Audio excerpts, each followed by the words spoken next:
need to start having opinions about these things. You are the future of whichever country you're going to, right? So you have to participate in politics, economics, all of these things that so far you've only studied, you haven't been actively a part of. You are now going to actively be a part of it. So make sure that you are informed, you can critically think, you are not brainwashed, you are not manipulated by the people. Whenever you read something, be it a forward on WhatsApp, be it a news article, be it something I've said, make sure that you are able to critically think about it yourself and form your own opinion. Do not get influenced, okay? How are we doing? Welcome to today's session. My name is Asmita, your IELTS mentor here at Vedantu. And jail, criminals, crime. This is a topic that we frequently discuss and view a lot on the news as well. Half the trending topics in the news are related to crime and subsequent punishment. So naturally, this is also an important topic from the perspective of the IELTS. So today, in your topic-wise breakdown, I'm going to talk about crime and punishment. I will give you the key points that you need to know when it comes to this topic, the kind of vocabulary that you can use here to show your lexical resource, and also the kind of questions that you can expect in the writing task 2 and speaking sections of the test. So without further ado, let us get started. But before I do that, if you still haven't, I urge you, I request you, I beseech you to fill out this form, not because I want you to, but because it's going to do wonders for your study abroad journey. Everything you need to know, right to that fine text that we all miss out on reading. The academic counselor will let you know this counseling is free. So if you still haven't made use of it, please go ahead and do so. I would suggest you sit down with your parents and fill out this form, because it's going to ask for a lot of financial details as well, your budget when you want to, depending upon where you want to go, and all of these things your parents are better equipped to answer.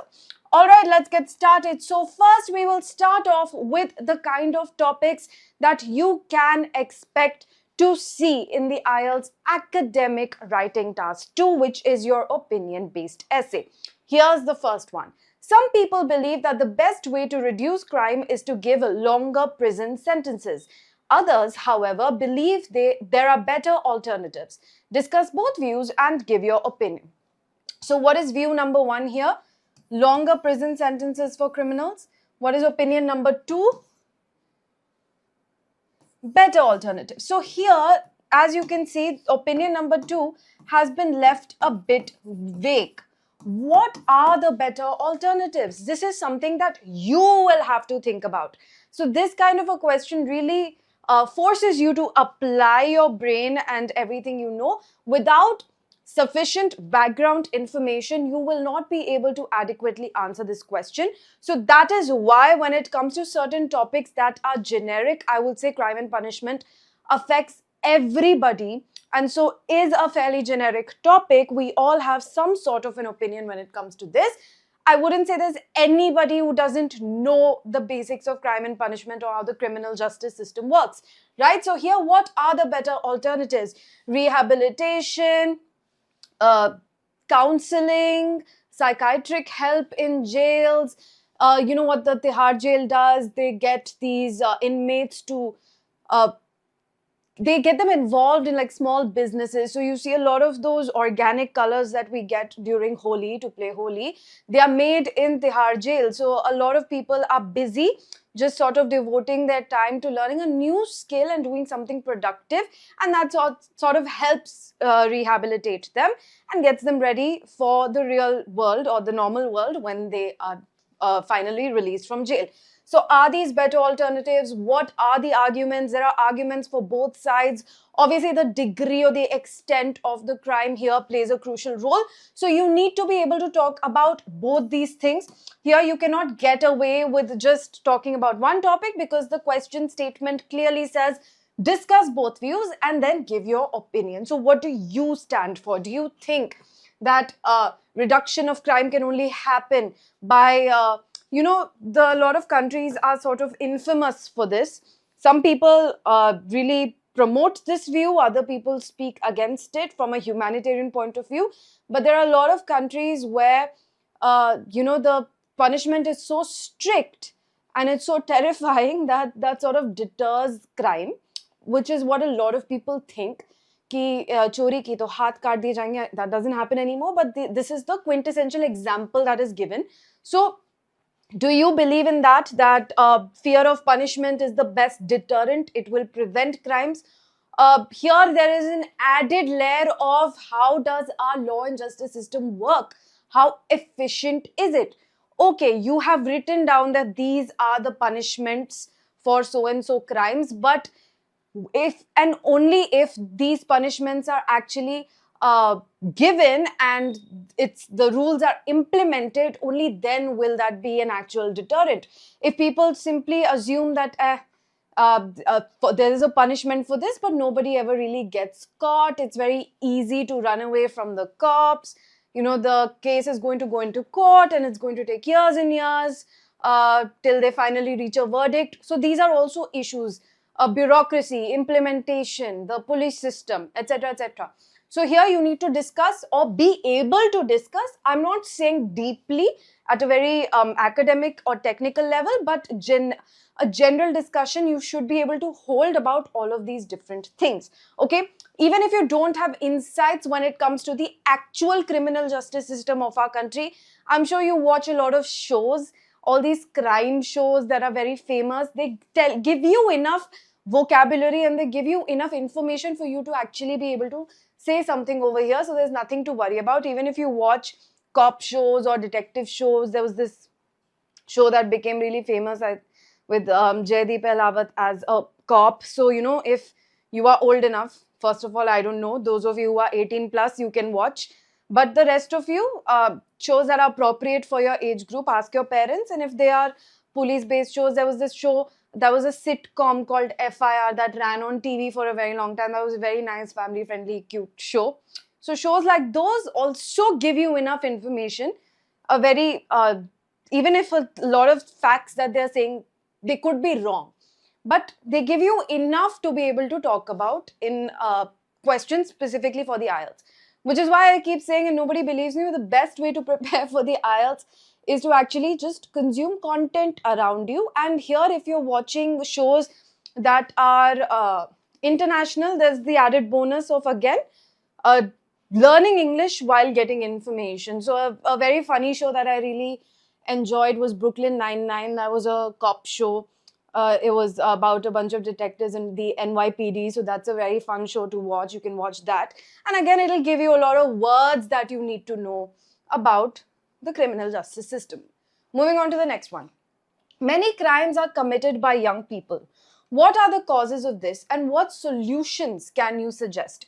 Okay, why do young people commit crimes? Again, there are a bunch of factors at play here that you need to instantly talk about. Young people from which community? Here I'm not talking about ethnic community, I'm talking about economic class. Okay, here there's a lot of vilification that happens, a lot of vilification based on stereotyping. So a lot of people assume that, for example, in America, a huge problem is people assuming that black people tend to commit more crimes. That's a very dangerous stereotype that a lot of people harbor. And because of this, as you can see in the news now and in the past, especially with the whole Black Lives Matter movement, that a lot of people actually had to protest against the kind of police brutality that was going on against innocent black citizens who didn't do anything wrong, who didn't do anything suspicious, but were simply targeted because they belong to a certain community. This happens in our country as well. Just sort of stereotyping that people belonging to a certain community tend to commit crimes. There's a very dangerous stereotype going on here that all the crimes that are committed in our society right now are done by illegal immigrants. And so if there's any person you suspect to be an illegal immigrant because of their religion or whatever, then suddenly they are profiled as a criminal. So that's a very dangerous thing that happens. You can talk about that. Why? Which young people tend to commit crimes? Young people who are unable to get jobs, who are struggling with unemployment, who don't know how to feed their families, or who will now be, especially for young men, they have no prospect of even getting married and settling down because they're not getting jobs. So when it comes to unemployment, poverty, not having the right education, guidance, support system from home, bad influence from the kind of neighborhood that you grow up in, all of these people sort of push young minds, impressionable minds, into the direction of crime. How can that be avoided? Okay, so the cause of this, I've told you multiple causes. You can think of more causes and let me know in the comments. What solutions can you suggest? The number one solution is having these youth programs where the police itself, now this happens in other countries, I know this happens for a fact in America, I don't know if it happens in India, but you can research and let me know in the comments. So there are many youth programs where there are certain profiles that you can put under high risk. So these are children belonging to a certain neighborhood. There are neighborhoods that are known to be dangerous or that have a very high crime rate. So young people belonging to such neighborhood, they automatically have a higher risk of getting into the life of crime simply because of exposure. And so you can enlist those young people into programs led by the police, where the police can incentivize them and train them to actually be on the right side of the law, help the police out. So they are using the time wisely. They are getting some sort of payment, some sort of incentive for this, and they're also being sort of trained and molded by the right minds. So such youth programs actually do wonders to make sure that young people don't get into the direction of crime. Because what are the two basic reasons why somebody would want to get into the life of crime? Number one is always money. If you don't have enough money, if you have needs, if you have responsibilities that you are unable to fulfill because you don't have a job, you don't have employment, then money is the number one driving force behind getting into crime. And second is obviously the kind of exposure you've had, the kind of place that you've grown up in, the kind of people around you, and the pressure you feel from society to do certain things. All right. So that was for the second question. Now the third one: in many countries, crime rates among teenagers are increasing. What are the reasons for this trend and what can be done to address it? So again, a little bit of an overlap with the previous question, so I'm not going to go into much detail, but you can talk about things like peer pressure and again, not being enrolled in schools. So teenagers who get out of the school system, who don't have anything valuable and nice to do with their time, who don't have parents at home who can guide them, because parents are probably daily wage workers who are busy, right, who have to earn their meal every single day. So if they don't go to work, that means they go hungry for the day. So there are many pressures and responsibilities that these workers have, and so they don't and cannot devote enough time to make sure that children are in the right environment, doing the right thing. Such children usually drop out of school because the government school system, public school system, is not great, for the lack of better or more scathing words. So the public school system is not great, and that's why they don't retain students. The students don't see, these children don't see a nice potential future for them. There are so many roadblocks that this just seems like the easiest way out. If you talk about crimes being committed by people belonging to a higher socioeconomic class, then 99% of the time the reason is to be cool.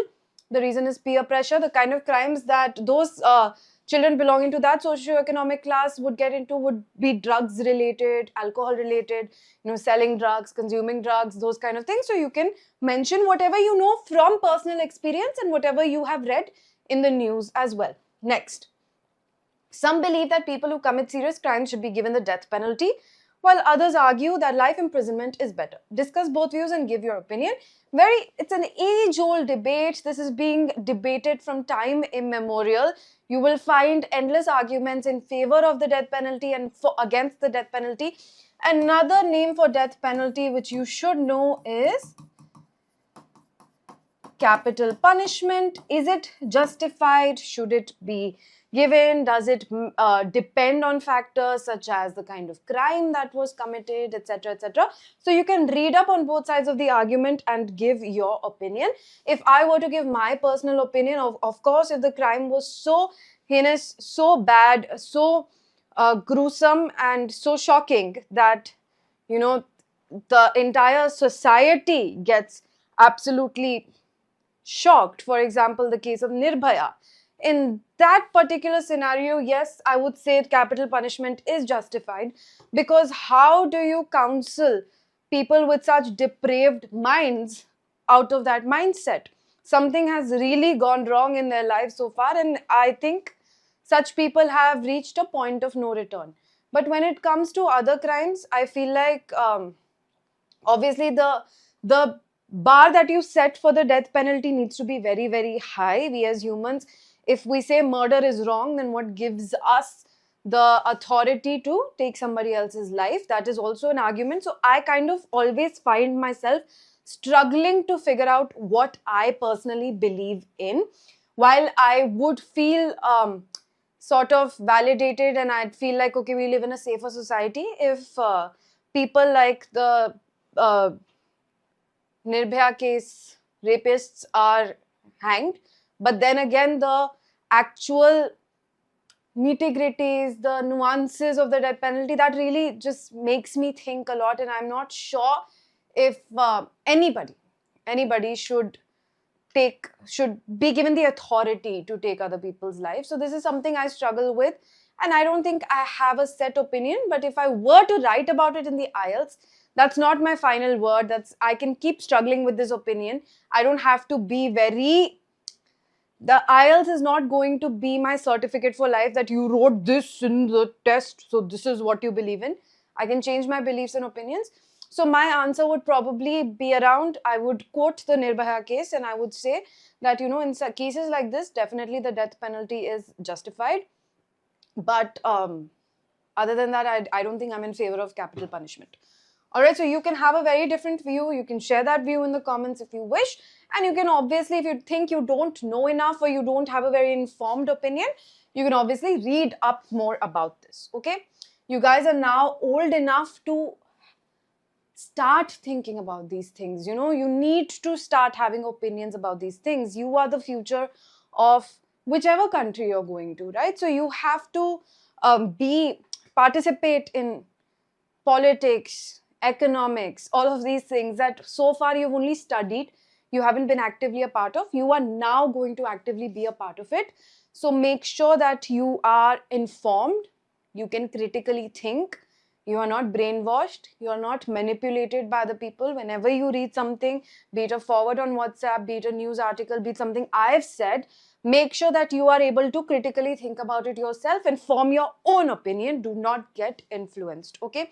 Now here, some more examples. I'm just going to quickly go through them. If there's any word that's difficult, I'll explain it. I'm not going to go into detailed explanations. I feel like you've gotten the gist of how to do that, okay? So do you agree or disagree? The purpose of prison is only to punish criminals, not to rehabilitate them. What is rehabilitation? Basically, reteach them, what it means to be a part of society. Yes, what you have done is wrong. Yes, what you've done should be punished, but that doesn't mean your life ends here. You can change your ways, mend your ways, serve your time, and then move on and actually live a good, normal life. So to teach them how to do that, that's rehabilitation. Next, some people think that the best way to reduce crime is through education. To what extent do you agree or disagree? This is kind of like I told you, there will always be an overlap. So this is the overlap between education and crime and punishment. For those of you who missed out on education as a topic, that's what we covered last week. So make sure you go and watch that video as well. Okay, next, the increasing use of surveillance cameras in public places has sparked debate. Do the benefits of increased security outweigh the drawbacks of reduced privacy? So here surveillance cameras means what? CCTV, okay? And we have these everywhere. So do you think that's making us safer? And it's okay to be recorded at all times. Sometimes it feels like you're living in the Big Boss or the Big Brother. Big Boss, the show, is the same format as the original show, which used to be Big Brother. So it's in the same format of that show. They changed the name to Big Boss for India. So it seems like you're living in that Big Brother house. So does this security outweigh the drawbacks of reduced privacy? So it's a security versus privacy debate. Right to privacy is something that affects us in the modern world, especially when it comes to the use of technology as well.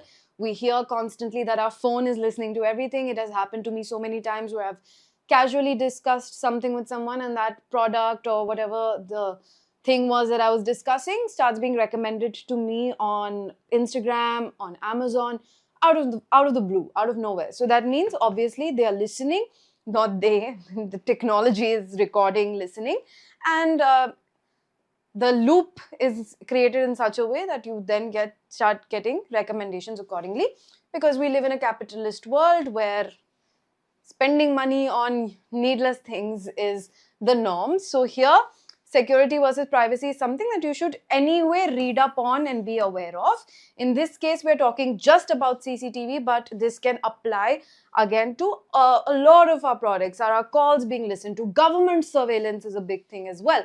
So when it comes to surveillance, government surveillance, surveillance by business corporations, large corporations to manipulate us, how our data is being sold and used, etc., etc. Please do read up on all of these things. They can, not only should you know about this, you should definitely be informed, but these can also be potential questions in the IELTS. Okay. All right, so that was for writing task 2. Now, when it comes to the speaking task, you know that part 1 is going to be about your life, generic. No one's going to ask you, hey, have you ever been to jail? That's not going to be a question in part 1 of the IELTS. So what kind of questions can you expect related to crime? Obviously, part 1 questions are going to be on the periphery of this topic. So, do you think crime is a problem where you live, the area where you live, where you come from? Does it have a high crime rate? For example, I'm from Delhi. Delhi is notorious for having a high crime rate, so I can talk about that a little bit. Have you ever witnessed a crime? Have you ever seen something happen in front of your eyes? What did you do? How did you react? I have been a victim of a crime, petty crime. Basically, someone stole my phone from my bag, and I literally did all the police investigation myself. I asked for the CCTV footage because the police weren't doing anything. So I asked for the CCTV footage. I went everywhere. I ran around with a bunch of my friends who helped me out. I secured the footage, the exact footage of the girl. She was selling balloons. She put her hand into my bag and took out my phone. I spotted her. This happened around CP. So I knew her face. I knew who she was. I saw the footage of her taking my phone out. I then spotted her walking around the same area. I caught her. Then I called the police PCR van. They took her to the police station. There again, I don't want to go into how corrupt our system is right now. That's not the point of this conversation. But I've gone through all of that. I've learned the ropes of this entire process. So not only have I witnessed, I've also been a victim of crime. So when somebody asks you a question like this, you can give a response like this as well. You can say, I wouldn't say I've witnessed a crime, but I have been a victim of a petty crime myself. And then you can talk about that experience. Then, do you feel safe walking alone at night? Depends on the area, but a general answer for me is going to be no, I do not. Because we sadly still live in a very patriarchal, toxic society where public spaces are just not safe for women, regardless of how much we fight for it. Okay, so that was part 1. Part 2, cue card, long turn. What kind of questions can you expect? Again, these are going to be related to your life, so they will not be generic questions about crime and punishment in society.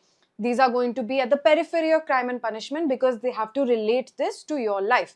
Describe a time you heard about a crime that happened in your area, right? So here are the different things you should say: what crime that was, when and where it happened, how you felt about it, and explain how it affected the people in your area. So the first thing that comes to my mind was there was a shooting very close to where I live. So this was when I was in America, and you know, now everybody like sort of talks about it, that there are too many shootings happening in America. But at that time, that was a fairly new phenomenon. So it was a lot more shocking. Now it's still very shocking, but it still seems like something that you'd expect because it has happened so many times. At that time, it was extremely shocking, and it happened in a place that we used to frequently visit. So the fact that it happened on a day that we just simply did not go, otherwise it's a normal grocery store, so we would generally visit quite frequently. So that sort of shook everyone up a bit. So I would talk about something like that. You can talk about something different. Describe a law in your country you agree with or disagree with. Again, this is on the periphery of crime and punishment because this is about law, so this can be more general. This does not have to be a crime related law. This can be a law related to absolutely anything. Okay, so you can talk about any law, information, either IT Act or I don't know what other law can you agree or disagree with.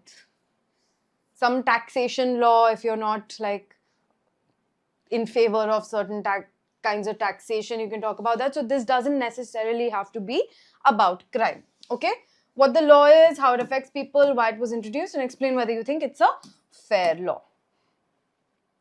Moving on to part 3. What kinds of, this is going to be more like the writing task 2, which you already know because you all are smart. So now here are the questions. I'm not going to explain each of them. I'm just going to read them out. I'm sure you can do the explanation on your own by this point. What kinds of crimes are the most common in your country? Why do some people become criminals? Do you think all criminals can be reformed? Should police carry guns? Is the justice system in your country effective? Just to give some nuggets of thought to you about these different questions. If you're talking about crimes against women, okay, then you can use terms like sexual harassment, obviously crimes against women, etc. Okay, and why do some people become criminals? Again, you can talk about this. Do you think all criminals can be reformed? Reformed means changed, okay, so that they are not criminals anymore. Should police carry guns? Here you can talk about how it is necessary for them to carry firearms. Again, another term for guns is firearms, but they can also have a body cam. And it should be made mandatory for them to have their body cam, the camera that is put on their bodies, on their suits. It should be compulsory for them to have it on at all times, so it can be ensured that they are not exploiting the privilege of being able to carry a firearm. Is the justice system in your country effective? No comments. Okay, next. So here is key vocabulary that you can use when it comes to crime and punishment. The meaning is given over here along with an example. So I'm just going to read out the names. You can take your time, you can pause the video, you can take a screenshot to read the meaning and the example of the usage of the word in context. Petty crime, white collar crime, violent crime, repeat offender, recidivist. Okay, so here I want you to give me an example of somebody in our country who has gotten a lot of media coverage for committing a white collar crime. Okay, next, deterrent, rehabilitation, capital punishment, community service, surveillance, incarceration, law-abiding citizen, juvenile delinquent, corruption, forensic evidence. I want you to talk about a very famous case that happened recently. It was a hit and run case. How does that connect to juveniles? What does this word have to do with that case? What was the punishment that was given to the criminal in that situation? Why did it cause such public outrage? I want you to leave that in the comments for me. Okay, so two things. A person who is famous in our country for having committed a white collar crime, and a recent hit and run case where a juvenile was involved. Okay, and how the fact that the criminal was a juvenile, how did that impact the case and the punishment that was meted out to this person. Okay, all right, so here finally are some useful ideas and arguments that you should know about and you can use in all of these questions that we just discussed. What are the different causes of crimes? Number one, poverty. I've discussed this at length with you. Lack of education, lack of awareness, okay, lack of opportunity, that's a big one. Unemployment and economic inequality.